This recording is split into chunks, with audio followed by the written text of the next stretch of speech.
ஹாலிடேஸ்னாலே அது நம்ம ஜிடி ஹாலிடேஸ் தான். GT Holidays, South India's #1 travel brand.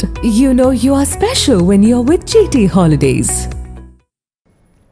நெல் கொள்முதல் செய்வதில் திமுக அரசு படுதோல்வி அடைந்துள்ளதாக பாமக தலைவர் அன்புமணி விமர்சித்து உள்ளார். இது தொடர்பாக அவர் வெளியிட்டுள்ள அறிக்கையில், காவிரி பாசன மாவட்டங்களில் அரும்பாடுபட்டு சாகுபடி செய்யப்பட்ட நெல் கொள்முதல் செய்யப்படாதது குறித்து உழவர்கள் கதறி அழுது முறையிட்டாலும் கூட கொள்முதலில் இதுவரை எந்த முன்னேற்றமும் ஏற்படவில்லை என அன்புமணி தெரிவித்துள்ளார். கொள்முதல் நிலையங்களுக்கு முன்பாக மழையில் நனைந்த நெல்லுடன் உழவர்கள் தவம் கிடைக்கும் அவல நிலைதான் இன்னும் நீடிக்கிறது என்றும், உழவர்களின் கண்ணீரை துடைக்க திமுக அரசு எந்த நடவடிக்கையும் எடுக்காதது கண்டிக்கத்தக்கது என்றும் தெரிவித்துள்ளார்.